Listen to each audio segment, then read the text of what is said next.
Buenas tardes para todos, pues es un gusto poderlos tener hoy acá en nuestro webinar Cómo incursionar en los negocios internacionales. Este webinar es organizado por el Programa en Administración de Negocios Internacionales de la Universidad Horizonte, la U de los Emprendedores. Como ustedes bien saben, nuestro programa está en proceso de lanzamiento y con el fin de empezar a generar comunidad en torno a los negocios internacionales, pues tenemos invitado el día de hoy a un gran amigo y a una persona muy querida que es Francisco Plasencia. Francisco, él es graduado en Administración de Negocios de la Universidad de Baltimore, es máster en Supply Chain Management de la Universidad de Minnesota y actualmente Francisco es Senior Strategic Sourcing Specialist en Boston Scientific. Francisco, pues agradecerte mucho tu presencia en nuestra institución y en nuestro webinar del día de hoy. Sabes que Un Horizonte pues es tu casa y pues nuevamente te agradecemos por tu tiempo y por tu excelente disposición. Quisiéramos empezar a preguntarte cómo llegas tú a los negocios internacionales. Gracias, Juan. Verdaderamente es un honor estar aquí pues reconectarme otra vez contigo después de tantos años. Y, y gracias por la oportunidad de compartir mi experiencia con tus estudiantes. Am, en respecto a la pregunta de cómo llego a los negocios internacionales, es como, si quieres, es como por entropía, en el sentido de que comencé mi carrera manejando non-profit, organizaciones no gubernamentales. Y mi experiencia con esas organizaciones fue muy buena. Estaba pues bien conectado en la misión que ellos tienen. Ah, pero cuando continuaba trabajando con esas organizaciones, me di cuenta de que me involucraba mucho personalmente en los problemas de las personas. Y eso me daba rabia, no poder superar o medir cómo una persona puede mejorar su estadía, ¿no? Y de ahí pues me viré a los negocios, ¿no? Y en este programa en el que trabajaba, pues estaba tomando más la parte de la gerencia del negocio de por sí. Contrataciones, asegurarme de que las personas estuvieran bien, de que los contratos de los ascensores, los contratos de limpieza, pues estuvieran con buenos términos. Y ahí es que comienza el cambio de trayectoria, si quiere. Después, pues comencé mi carrera en sourcing en una compañía que se llama Kennametal en Pittsburgh. Y ahí fue que comenzó verdaderamente mi exposición a lo que son los negocios internacionales. Y después de 2 años en Kennametal, pues me moví a Minnesota. Y aquí pues ahora estoy trabajando en lo que se llama pues la industria de medical devices, de equipos médicos, para la compañía, como bien dijiste, que se llama Boston Scientific. Muy bien. ¿Y cuál ha sido tu experiencia trabajando en el medio de los negocios internacionales? Lo que pasa es que hay veces cuando uno piensa, oiga, voy a estudiar negocios internacionales o quisiera trabajar en los negocios internacionales, y esa palabra internacional hay veces se siente como algo lejano, como algo inalcanzable. Debo tener muchísimo músculo financiero para poder estudiar una carrera así, para poder incursionar en los negocios internacionales. Entonces, cuéntanos cuál ha sido tu experiencia desde lo positivo hasta lo negativo, tus procesos de aprendizaje a lo largo de tu carrera en los negocios. Pues verdaderamente en cualquier tipo de negocio que estemos haciendo hoy en día son negocios internacionales, de una forma directa o indirecta. Y en cuanto a la parte de inversión, si quiere, educativa, uh, todas las personas que están escuchando esto ya están en la universidad. Y sin duda, ponemos 3 años, 4 años cuando terminen sus carreras, van a estar trabajando para empresas, aunque sí podrían estar localizadas en Colombia o en otros lugares de Latinoamérica, de por sí ya van a estar expuestos a los negocios internacionales. Así que la verdad es que cero miedo, yo diría, en cuanto a los asuntos financieros. Lo que sí diría es buscar la forma de estar expuestos a negocios internacionales y estar expuestos a personas que lo hacen y que tienen la experiencia. Porque al final lo que las empresas quieren es que nosotros como empleados o como emprendedores, pues resolvemos un problema. El problema puede ser la creación de un nuevo producto, puede ser la mejor suplidor, Proveedor. ser el mejor proveedor de unos componentes para hacer un producto. Uh, Porque al final, de la forma que lo pones, estamos resolviendo un problema para la sociedad, o estamos resolviendo un problema para el gobierno, ¿no? Y ese problema puede ser, pues, proveer un mejor equipo médico, puede ser proveer un mejor lapicero, puede ser proveer una mejor vestimenta a un mejor precio, o un mejor iPhone, o un mejor, pues, llena el espacio en blanco. Y de la forma que sea, pues la exposición va a estar ahí. Mi experiencia personal ha sido muy positiva. Uh, He tenido varios mentors, personas que me ayudan con mi carrera. Y la verdad es que cada vez que yo voy con la curiosidad de querer aprender de cómo funciona el negocio internacional, de cómo funciona, cómo se compra o cómo se hace el contrato para un producto. 99.99% yo he tenido la oportunidad de personas que quieren ayudarme a entender. Pero la iniciativa tiene que venir de uno. Nosotros somos los que tenemos que ir y preguntar a las personas que sí tienen la experiencia de cómo funciona esto. Eso sería como el primer paso, de la curiosidad de querer aprender cómo funcionan los negocios internacionales.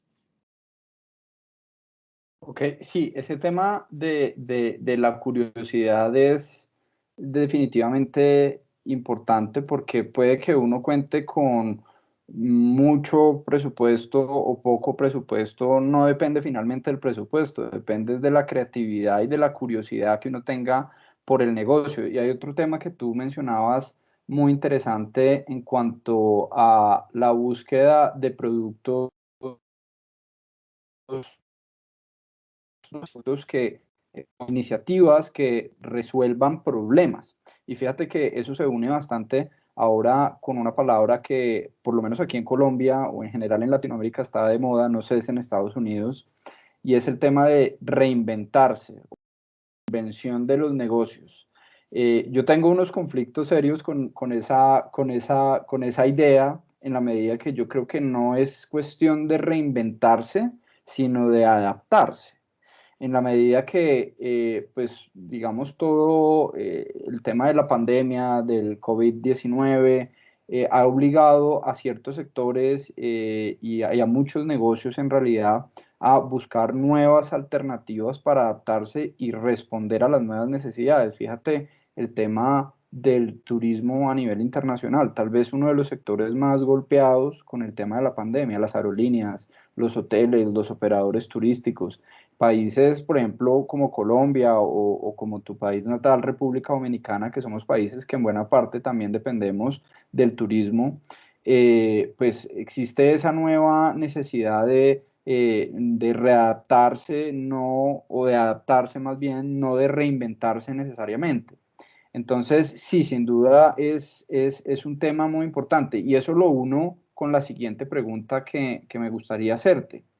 ¿Cuáles son las habilidades o los skills que debería tener un negociador internacional? Es una pregunta que cada quien la va a responder de manera diferente, pero para seguir con the train of thoughts con lo que comenzaste, eh, la habilidad de adaptarse es bien importante. Y adaptarse, elasticidad o resiliency, que es la palabra que está bien de moda también en Estados Unidos, eh, es muy importante. Y Lo que me gustaría es que cuando piensen en en esto, en en estas habilidades que espero desarrollen como estudiantes, es, es, es pensar en qué es lo que queremos resolver. Porque al final del día lo que queremos hacer es resolver un problema. Y para resolver un problema, pues tenemos que adaptarnos. Ah, o te adaptas o muere, ¿no? Esa es la ley de la naturaleza. Y eso, pues, funciona a nivel personal, funciona a nivel empresarial. Entonces, en cuanto a las habilidades que debemos tener como persona, cuando hablamos de negocios, es muy importante también, antes de mencionar las habilidades, de entender de que no somos negociadores en una parte y somos personas en otra parte. Somos uno en cuanto a valores que tenemos, en cuanto a personalidades que tenemos y la forma de actuar en todo este sentido. Con esto paso a las habilidades que yo creo que son importantes. Una de ellas es la habilidad de construir relaciones.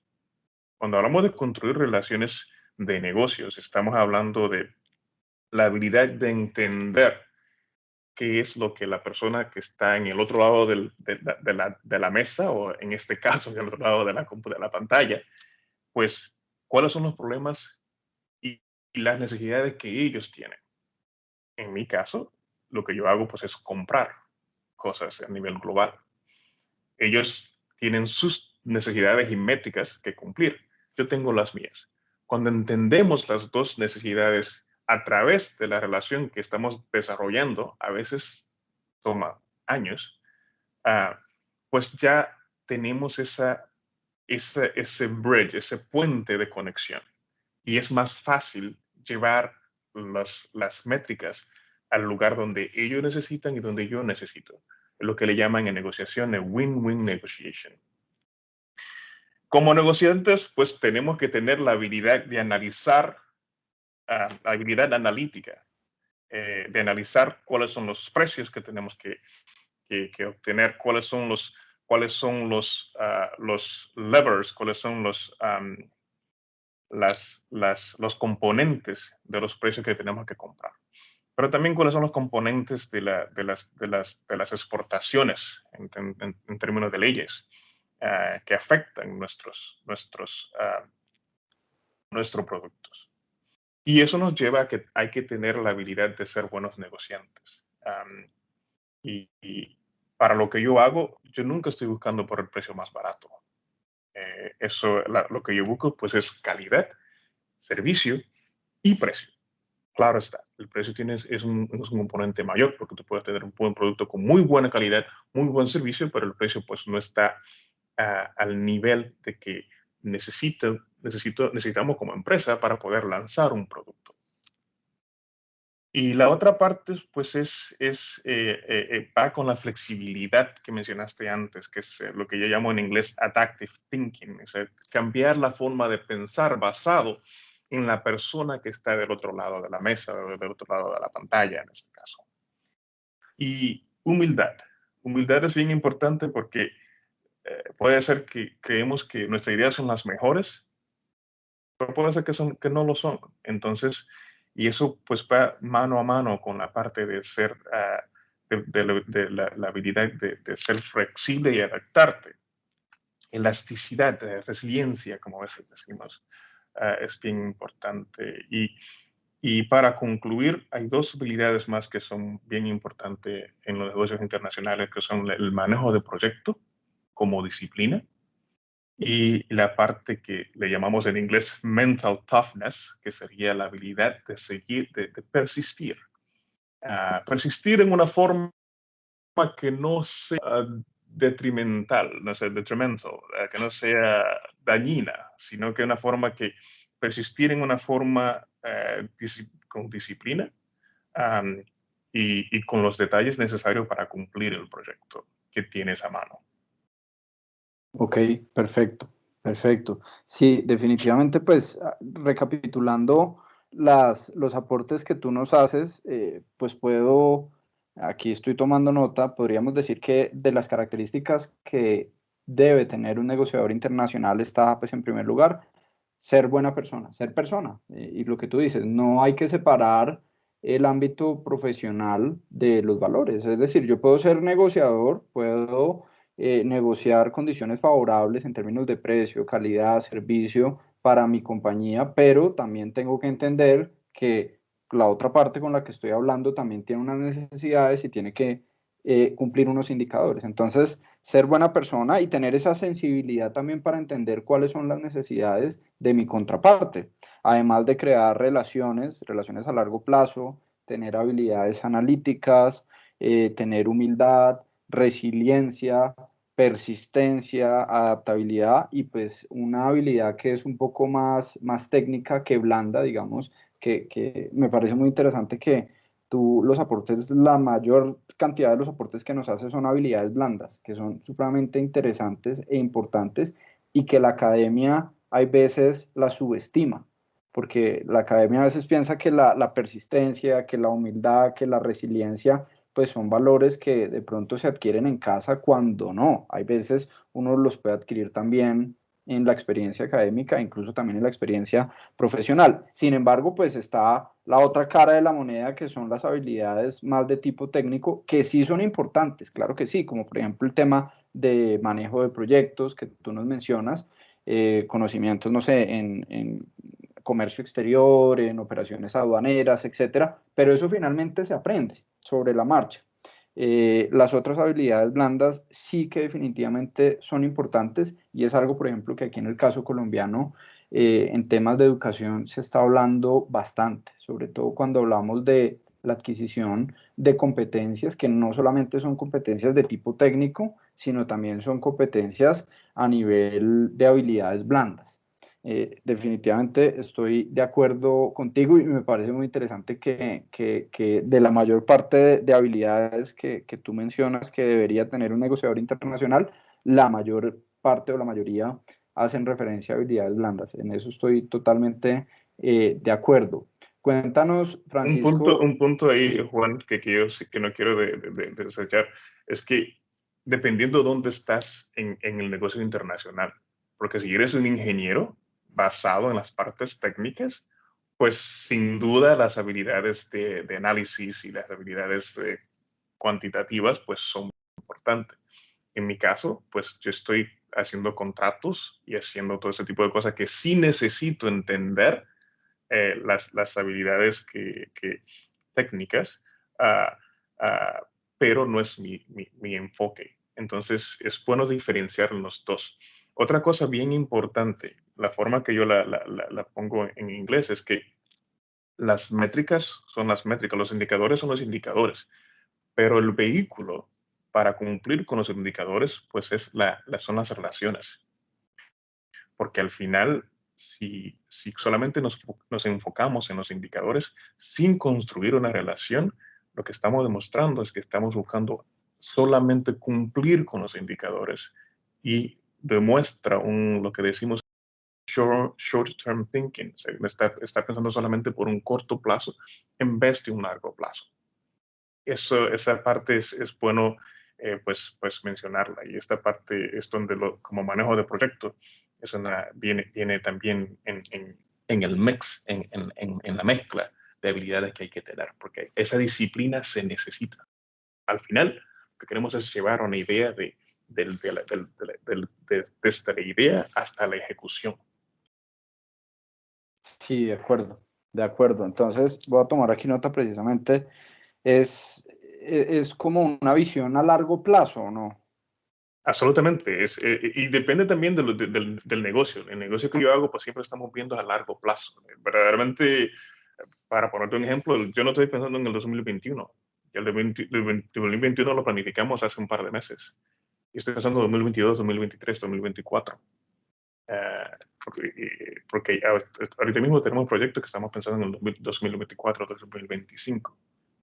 Que si tienes, no podemos pensar solamente en the next quarter, en el próximo cuatrimestre. Estamos pensando ya a niveles, pues mucho más a largo plazo.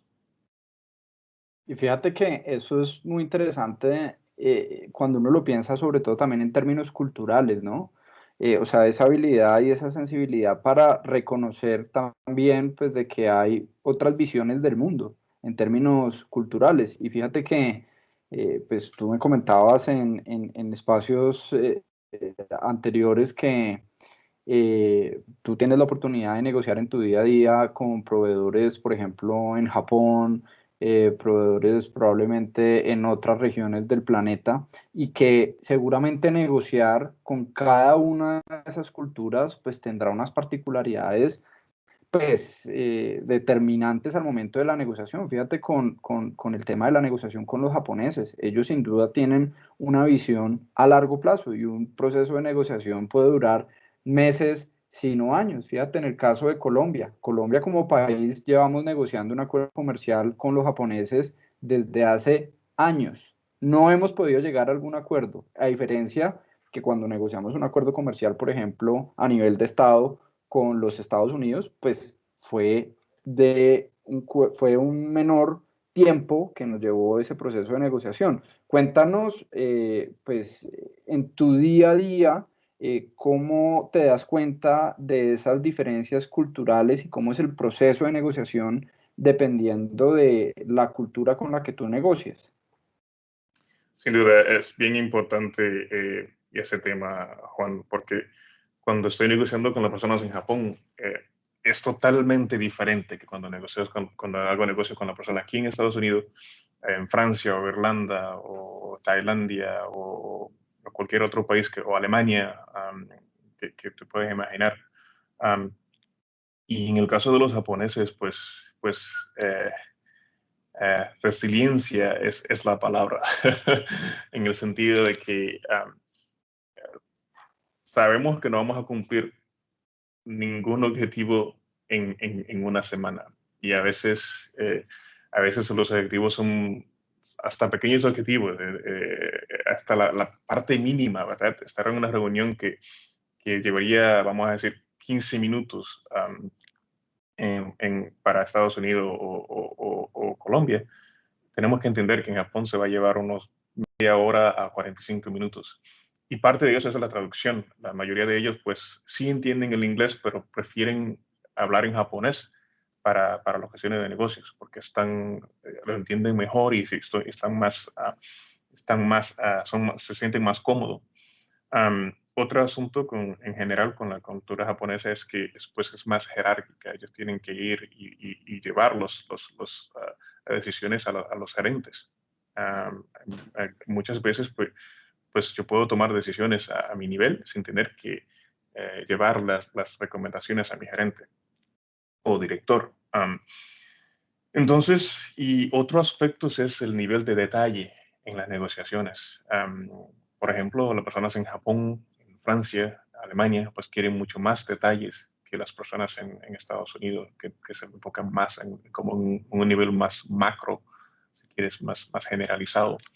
Ah, pues eso se desarrolla estando expuesto verdaderamente, porque hay cosas que hasta que no tienes la experiencia, no la vives, pues es bien difícil explicar.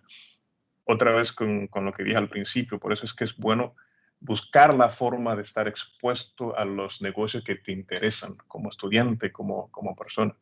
Ah, y por eso recomendaría altamente de que las personas que están interesadas en negocios internacionales busquen un internship, creo que le dicen usted Una practicantado, ¿cómo se llama? pasantía. Pasantía, una pasantía en esto. Y verdaderamente la pasantía ahora yo diría que la haría hasta de gratis, cuando si tuviera 20 años ahorita mismo, la haría de gratis, porque verdaderamente lo que ganas es experiencia y la experiencia es lo importante, porque eso es lo que te va a ayudar como persona a entender cuáles son los negocios internacionales, cómo moverte en una reunión donde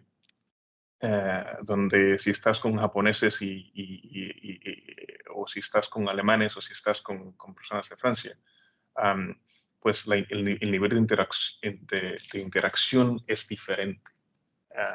En el sentido de que a veces, dependiendo en cuál de esas culturas estás negociando, pues a veces se deja hablar a los vicepresidentes, a los presidentes de las compañías.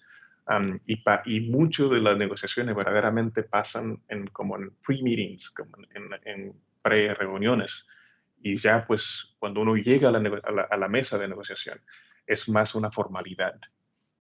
Y esas son cosas pues que se aprenden haciéndolas. Claro, sin duda, sin duda, sin duda. Y fíjate que para el tema de las negociaciones a nivel internacional, quisiera hacerte la siguiente pregunta. ¿Qué tan importantes son los idiomas para un negociador internacional? Verdaderamente, el inglés, pues, es necesario ahorita mismo. Me imagino que entre un par de años el chino será bien necesario también, el mandarín. Ah, verdaderamente depende de lo que quieres hacer como negociador internacional. Si quieres enfocarte, digamos, en Latinoamérica, pues, en Latinoamérica y Centroamérica, pues no necesitaría otros idiomas. Ahora, lo que sí recomendaría es que esa exposición que seguimos hablando, ¿verdad? Pues si hablas inglés, pues estarías expuesto más a un negocio más global, porque te puedes comunicar ya con personas en China, Japón, Francia, Alemania, Irlanda y por los países los sigues mencionando, ¿verdad? Suiza, España, Italia, Brasil. Um, y eso pues depende de cuál es tu enfoque. Sí lo recomiendo. Para mí las lenguas son importantes. Inglés es mi tercera, español es mi primera, aprendí italiano. Estudié en Italia, como bien sabes. Uh, sí recomendaría, sí, entiendo los idiomas, pero es bien importante entender cómo funcionan los negocios, porque tú puedes encontrar un traductor fácilmente. La experiencia de cómo funciona un negocio y cómo llevar valor para resolver un problema. Esa es la parte que es verdaderamente interesante. Warren Buffett no habla chino o alemán o japonés, pero sin embargo el valor que él trae a la compañía que ha creado es inmensa. Nuestro CEO no habla japonés o chino um, o español o alemán, ¿no? Pero sí entienden cómo funciona el negocio. Entonces, diría que en cuanto a prioridad, el enfoque es obtener experiencia en negocios internacionales, de cómo verdaderamente funcionan los negocios, de cómo resolver problemas. Y claro, para las personas que están viendo este video, me imagino que están entre los de 18 y 20 años, ¿no? No sé, o de la edad que tengan, ¿no? Son jóvenes, o más jóvenes que yo, o que tú. En ese sentido, aprender un idioma es fácil, solamente hay que exponerse y hacerlo. Sí recomendaría aprender los idiomas, pero también recomendaría, más que nada, obtener la experiencia en lo que son los negocios internacionales. Perfecto, perfecto. Sí, sin duda. El tema de los idiomas es una habilidad importante que se gana obviamente también con la exposición a nivel internacional. Sin embargo, sí, definitivamente más allá de los idiomas, porque como tú bien dices, o sea, traductores hay muchos, traductores se pueden conseguir, pero lo clave es entender cómo funcionan los negocios internacionales y tener esa sensibilidad pues para identificar también cuáles son las necesidades de mi contraparte en términos de negociación, qué es lo que yo busco y obviamente como a modo de complemento los idiomas. Vamos a ponernos un poco más técnicos con la charla para entrar de lleno al tema de la gerencia en la cadena de abastecimiento o el supply chain management. ¿Qué es eso, Francisco? Cuéntanos. Verdaderamente estaba buscando una definición oficial, ¿no? Porque, pero si lo metes en Google, Supply Chain Management, um, y recomendaría la Asociación para Manejo de Suplidores o Association for Supply Chain Management Professionals. Um, uh, y verdaderamente lo define como el diseño, planificación, ejecución, control y monitorización de la cadena de suplidores. Si me preguntas a mí qué tú piensas de lo que es supply chain management, verdaderamente hacemos dos cosas que son bien simples. hacemos el balance entre suplidores y la demanda. Claro está, para hacer esos dos balances, para hacer ese balance, hay muchas cosas que hay que tener en cuenta. Por eso está hay que diseñar dónde vamos a comprar las partes. Estamos hablando ahora mismo de la parte de suplir, ¿no? Tenemos que diseñar dónde vamos a comprar las partes, cuándo se necesitan, cómo se van, cómo la vamos a traer al lugar donde se necesitan, el precio de esas partes, calidad, el servicio, y asegurarnos de que el suplidor que seleccionamos pues tenga la capacidad de que si en dado caso nuestra demanda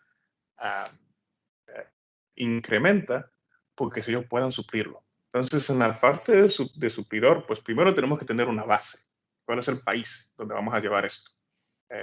En este caso, pues nuestra compañía es global. Tenemos manufactureras en Estados Unidos, tenemos varias en Estados Unidos, tenemos varias en Costa Rica, tenemos varias en Puerto Rico, tenemos varias manufactureras en Irlanda, tenemos varias manufactureras en otras partes del mundo, en Penang, en Malasia.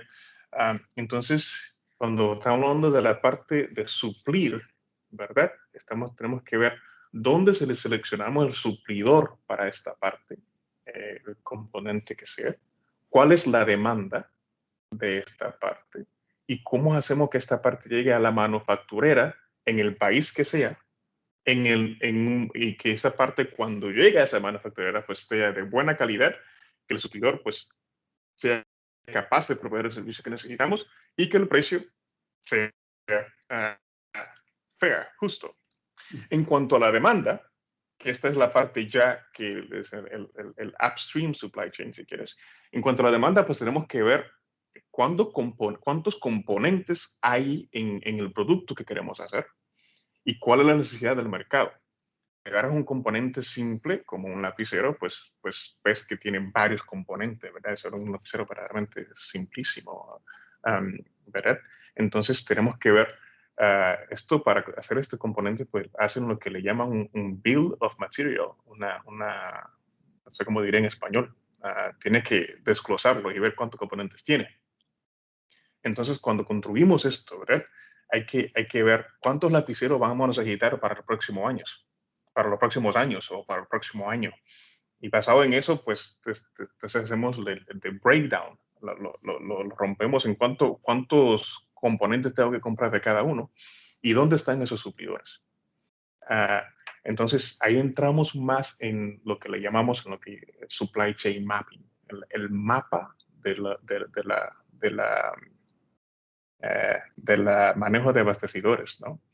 Y dónde es que tenemos que llevar todos estos componentes.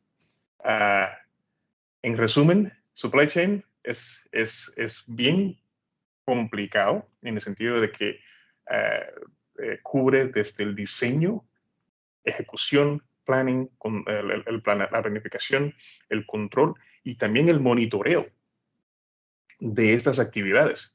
Porque no es que si yo dije, bueno, voy a traer 100,000 lapiceros y ya no tengo que hacer más nada. No, el monitoreo es súper importante porque si después de un contrato con un suplidor, el suplidor tiene que ejecutar el contrato. Entonces, claro está, tenemos que ver la parte de la demanda, a ver cómo está la demanda, si hay variaciones o no. Ok, perfecto. Sí, definitivamente el tema del supply chain management es un tema que cobra altísima relevancia para los negocios internacionales. Pues siguiendo con ese hilo de ideas, ¿qué impacto ha tenido la pandemia sobre tus labores desde tu cargo? Yeah. Verdaderamente yo tengo, dicen en inglés, two hats. Yo tengo dos cargos, si quieres, dual responsibility. Una es manejar suplidores, que solamente se enfoca en hacer contratos, precios y esto por el estilo. Y la otra es comprar metales preciosos de manera global. Cuando hablo de metales preciosos, estoy hablando de platino, iridium y palladium. 4 metales que están vendidos en el open market, que están vendidos en el mercado, en la bolsa de valores. En cuanto al efecto de la pandemia, verdaderamente estamos hablando específicamente de marzo, abril, mayo de este año. Una cosa importante sobre la pandemia es que la pandemia hizo un shock, impactó no solamente la parte de suplir componentes, sino también impactó la parte de la demanda.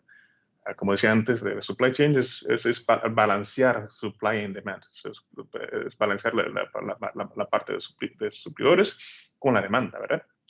Cuando ambas cosas tienen un shock, las dos bajan, ¿no?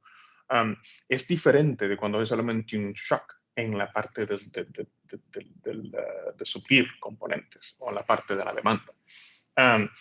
Como la pandemia pues nos impactó y todavía nos está impactando y todavía nos va a impactar por lo menos hasta el final del año que viene, del 2021. Es cuando la demanda eh, se recupera y la parte de suplir pues está todavía abajo, si quieres. Entonces, recuérdense que el supply chain lo que queremos es balancear supply and demand, ¿verdad?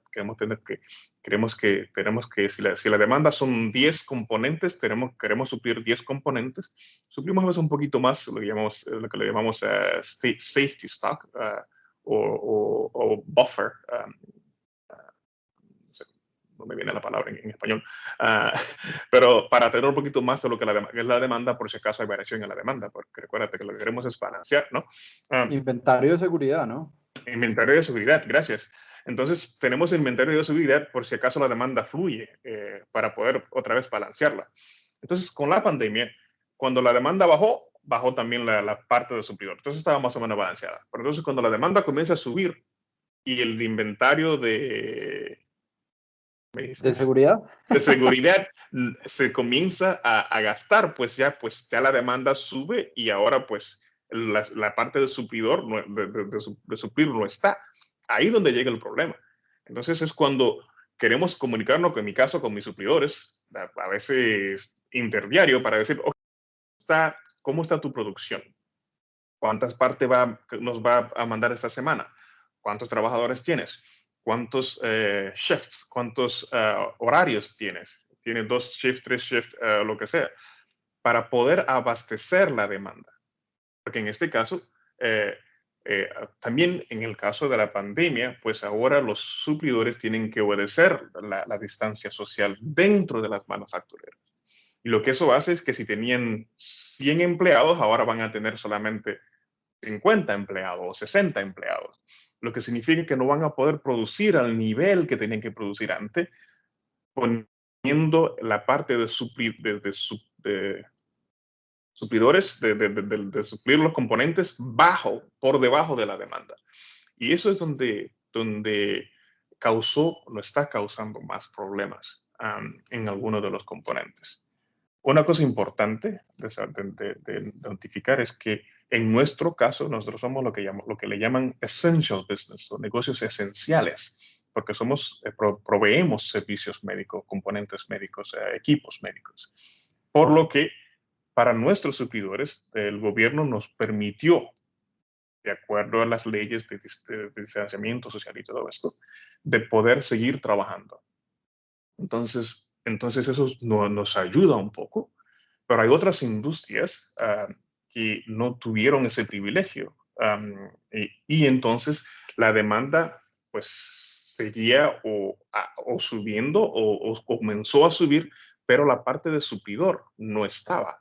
Entonces que está el desbalance de estas dos cosas. Um, Eso fue el mayor impacto en cuanto a la parte de manejo de suplidores. En cuanto a la parte de metales preciosos, eh, marzo fue un mes bastante interesante porque bajaron muchos los metales preciosos, lo que significa que para mí es un buen tiempo para comprar. Entonces queríamos comprar, comprar, comprar. Y lo que pasó en esta época también es que metales preciosos son bien caros, como pueden imaginarse. Comprar oro no es bien, bien costoso. Um, muchos bancos pues no podían vender más porque muchos de ellos pues alcanzaron los límites de los créditos que ellos pueden alcanzar con sus bancos. Y cuando vemos de los financial incentives, de los incentivos financieros que los gobiernos están poniendo de forma global, es porque a veces los bancos pues necesitaban más dinero verdaderamente. Um, en ese sentido, pues la pandemia pues no impactó de una forma no tan dramática como otras industrias, pero sí nos impactó y todavía nos sigue impactando. Sí, sin duda, sin duda. Pues hay dos ideas muy interesantes. Una, y es que fíjate que hay veces las crisis son las quiebras para unos, pero son las oportunidades de otros, ¿no? Definitivamente, fíjate que pues finalmente en los dos negocios que tú te mueves, digamos, en el abastecimiento de estas partes para la elaboración de estos dispositivos médicos y está, digamos, tu otro eje de negocio que es la parte de metales preciosos. Si bien en uno pues, se vieron impactados negativamente, en el otro se vieron impactados de manera muy positiva, ya que fue una oportunidad pues, para adquirir mayor cantidad pues, de estos metales preciosos, pues que supongo ustedes lo utilizan a modo de inversión o para utilizarlo en el diseño de sus partes.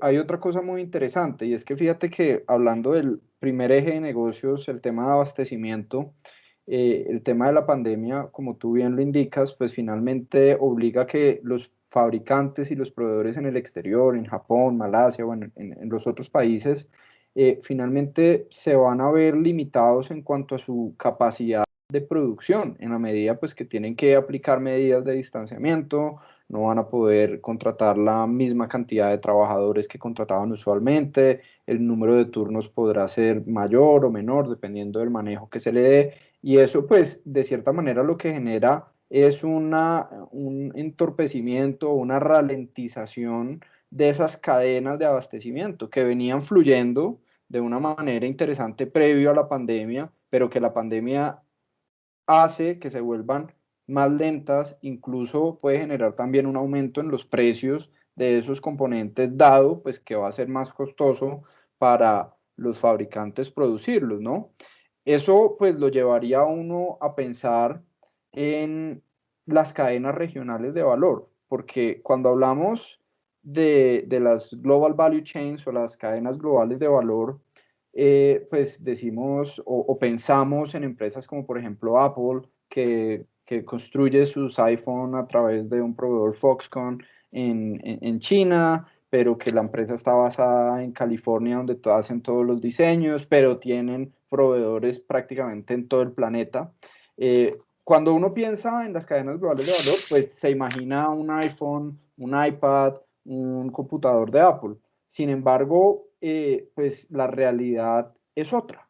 Y si uno se pone a revisar realmente las cadenas de valor son más regionales que globales, en la medida pues que hay una oferta que se ubica básicamente al este de Asia, llámese China, llámese Corea del Sur, Japón, quizás Vietnam, y hay unos centros de oferta, Europa, Estados Unidos y Canadá. Entonces, con todo este tema de la pandemia y con la tendencia que ya se venía viendo a la regionalización de las cadenas de valor, en donde pues incluso hablando pues de la misma agenda del presidente de los Estados Unidos que decía que va a atraer nuevamente a muchos fabricantes de Estados Unidos que se fueron hace muchos años a producir a Asia. ¿Esto tú lo ves viable?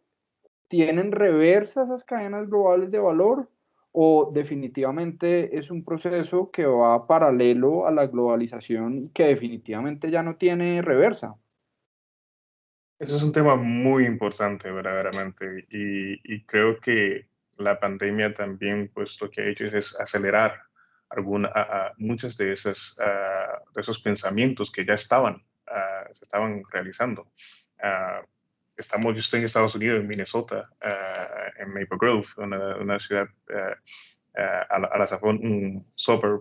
las afueras de Minneapolis. y tú estás en Colombia y estamos teniendo esta videollamada. Una cosa que hace 2 años, pues posiblemente yo hubiese pensado de estar contigo en una oficina y hacer esto. O sea, que nos está forzando, si quieres, a ser más creativo de cómo nos comunicamos, de cómo hacemos negocios. Eso también nos expone a cyberattack, a atacos cibernéticos y ese tipo de cosas. Cuando pensamos en manejo de suplidores globales y globalización, hay una tendencia que se está desarrollando por lo mínimo en los últimos 10 años. Y esto es debido no solamente a la visión que posiblemente la administración corriente de Estados Unidos pueda tener. Y lo que está pasando, en mi opinión, es más que pues las tendencias de value chain pues está como concentrando más de forma regionalizada. Y eso depende muchísimo de la industria. Por ejemplo, las industrias que tienen, se enfocan mucho en labor, en el costo de hacer un componente, pues van a tender de ir a lugares, a países que tienen, la mano de obra pues le cuesta menos. Hay otro aspecto de que es el cuánto sofisticado es el componente que queremos realizar. Si es un componente que es bien sofisticado, entonces estamos hablando ya de lo que le llaman skilled labor ¿cómo le llamarías en español? Mano de obra especializada. Especializada. Uh-huh. Entonces, pues que a veces pues no existen en muchos de nuestros países y tienes que ir a lugares, a un país en particular. En cuanto yo creo que es imposible no pensar en un mundo en el cual no tenemos una globalización. Vamos a siempre a tener un cierto componente de globalización, un cierto componente de lo que es la globalización. Pensar de que Estados Unidos, que Colombia o Francia o Alemania puede traer todas esas manufactureras otra vez para el país es una utopía. La razón es la siguiente. Estos países primero, tienen mano de obra que es mucho más barata que los Estados Unidos. Segundo, esas personas pues ya han desarrollado el nivel de habilidades para hacer estos componentes que ya Estados Unidos, Francia o Alemania pues no tienen verdaderamente. Y entonces, cuando estamos haciendo un componente, hay que siempre tener pendiente de que cuando estamos haciendo un celular, el celular tiene que venderse a un precio de que la persona está dispuesta a comprar. Y para hacer esto, pues todos los componentes que van en este celular, pues tienen que tener un precio indicado. Y las compañías, pues quieren tener un profit, quieren hacer dinero cuando hacen esto, porque cuesta dinero hacer esto, ¿verdad? Y ellos tienen que tener un margen de profit margin, ¿De ganancia? de ganancias para poder seguir desarrollando, desarrollando otros productos para poder lanzarlo al mercado y así por el estilo. Y también cada CEO de esa compañía pues quiere ser billonario. Entonces, en el sentido de que pueden revertirse las cadenas de suplidores otra vez para el país donde estaba, la respuesta es no. ¿Pueden regionalizarse? Sí, sí pueden regionalizarse, dependiendo en las habilidades de los países.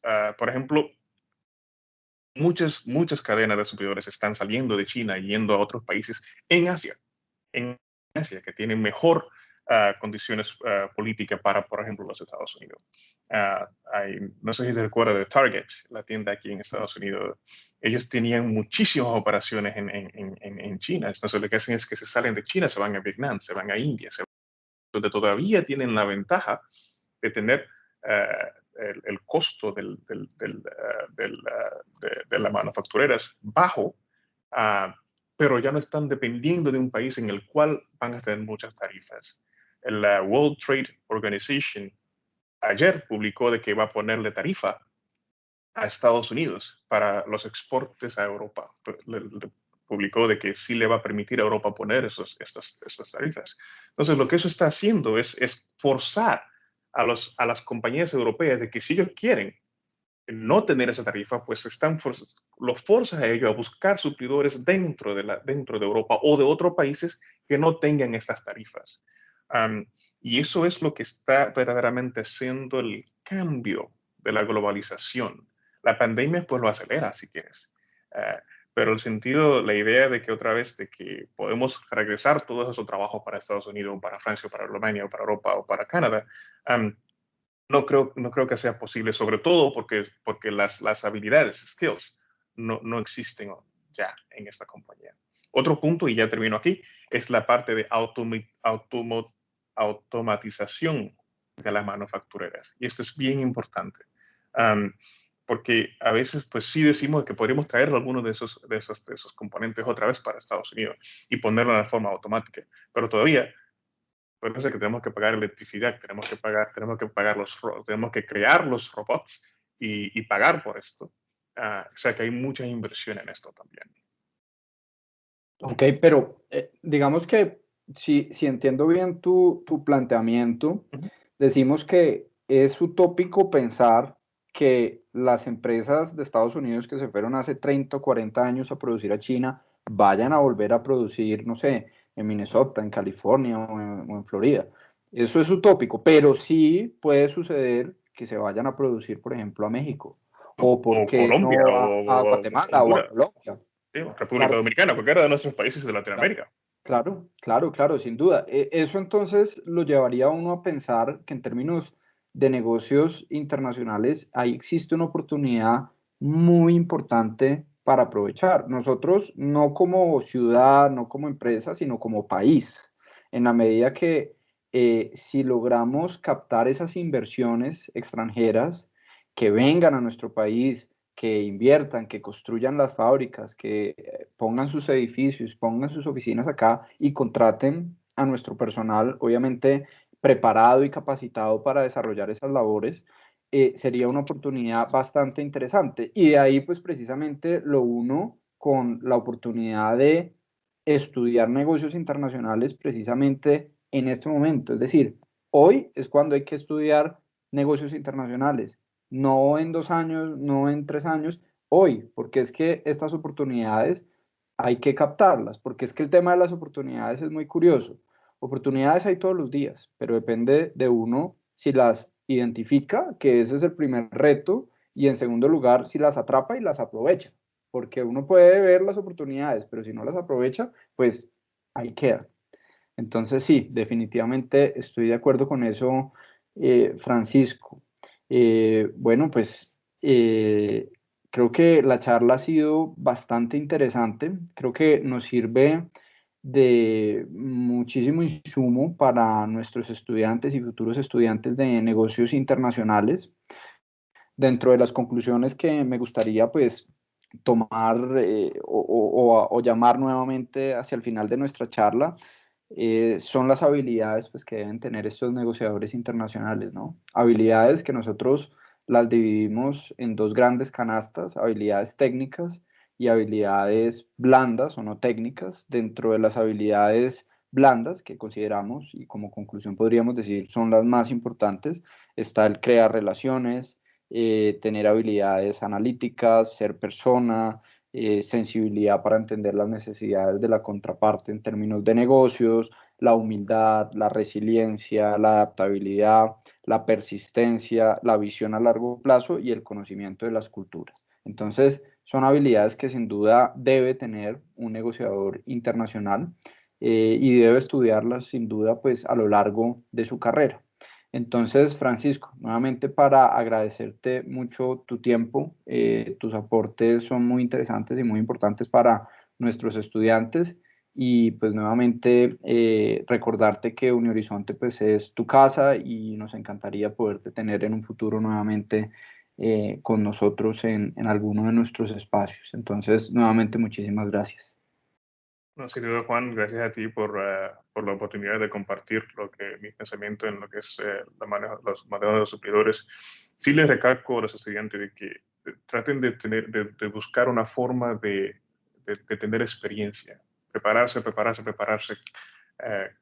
continúen a aprender. Hay que continuar siempre a aprender. Nunca se paren de aprender. Esa sería la parte que sería más importante. Nunca se paren de aprender.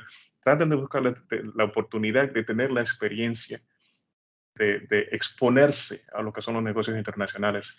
Y le aseguro que si hacen esto, pues you will be successful, van a poder tener éxitos. Gracias, Juan, y un placer. A ti muchas gracias. Hasta luego.